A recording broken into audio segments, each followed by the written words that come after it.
दोस्तों, जय श्री राम। योग मंत्र साधना चैनल पर आपका स्वागत है। आज इस वीडियो में हम जानेंगे फाल्गुन कृष्ण पक्ष विजया एकादशी। धर्मराज युधिष्ठिर बोले कि हे जनार्दन, फाल्गुन माह के कृष्ण पक्ष की एकादशी का क्या नाम है तथा उसकी विधि क्या है, सो सब कहिए। श्री कृष्ण भगवान बोले कि हे राजराजेश्वर, फाल्गुन मास के कृष्ण पक्ष की एकादशी का नाम विजया है। इसके व्रत के प्रभाव से मनुष्य को विजय मिलती है। इस विजया एकादशी के महात्म्य के श्रवण व पठन से समस्त पाप नष्ट हो जाते हैं। एक समय नारद जी ने जगत पिता ब्रह्मा जी से पूछा कि हे ब्रह्मा जी, आप मुझे फाल्गुन मास के कृष्ण पक्ष की विजया नामक एकादशी का व्रत विधान बतलाइए। ब्रह्मा जी बोले कि हे नारद, विजया एकादशी का व्रत करने से पहले किए गए पापों का तथा वर्तमान में किए हुए पापों को नष्ट करने वाला है। यह समस्त मनुष्यों को विजय प्रदान करता है। त्रेता युग में श्री रामचंद्र जी को जब 14 वर्ष के लिए वनवास हो गया था, तब वह श्री लक्ष्मण जी तथा जानकी सहित पंचवटी में निवास करने लगे थे। इस जगह से रावण ने सीता जी का हरण किया। इस दुखद समाचार से श्री राम जी अत्यंत व्याकुल हो गए और सीता जी की खोज में चल दिए। घूमते घूमते वे मरणासन्न जटायु के पास पहुँचे। कुछ आगे चलकर इनकी सुग्रीव के साथ मित्रता हो गई और उन्होंने बाली का वध किया। श्री हनुमान जी ने लंका में जाकर सीता जी का पता लगाया। वहां से लौटकर हनुमान जी श्री रामचंद्र के पास आए और उन्होंने सब समाचार रामचंद्र जी से कहा। श्री रामचंद्र जी सुग्रीव की सहमति लेकर वानरों भालुओं की सेना सहित लंका को प्रस्थान किया। श्री रामचंद्र जी जब समुद्र के किनारे पहुँचे, तब उन्होंने महान और अगाध मगरमच्छ से युक्त समुद्र को देखकर श्री लक्ष्मण जी से कहा, हे लक्ष्मण, इस समुद्र को हम किस प्रकार पार कर सकेंगे। तब लक्ष्मण जी ने श्री राम से कहा, हे भाई, यहाँ से करीब आधा योजन की दूरी पर कुमारी द्वीप पर बगदालभ्य नामक एक मुनि रहते हैं। आप उनके पास जाकर इसका उपाय पूछिए। लक्ष्मण जी के वचनों को सुनकर श्री रामचंद्र जी बगदालभ्य ऋषि के पास गए और उनको प्रणाम करके बैठ गए।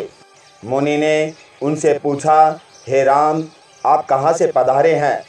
तब राम बोले, हे महर्षि, मैं अपनी सेना सहित यहाँ आया हूँ और राक्षसों को जीतने लंका जा रहा हूँ।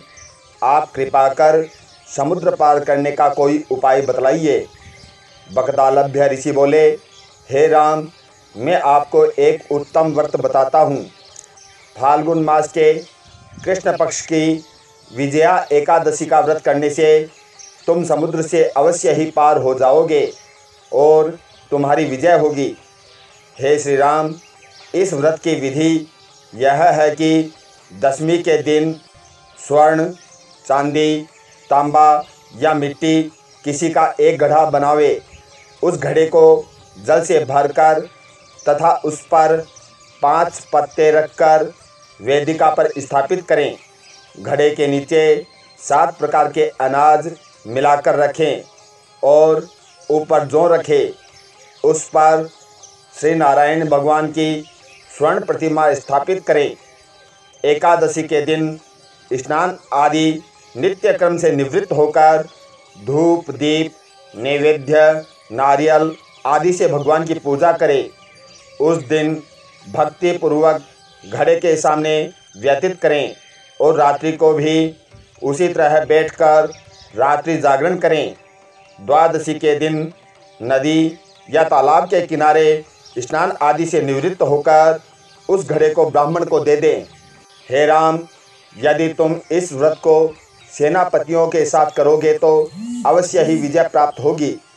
श्री रामचंद्र जी ने विधि पूर्वक विजया एकादशी का व्रत किया और इसके प्रभाव से दैत्यों के ऊपर विजय पाई।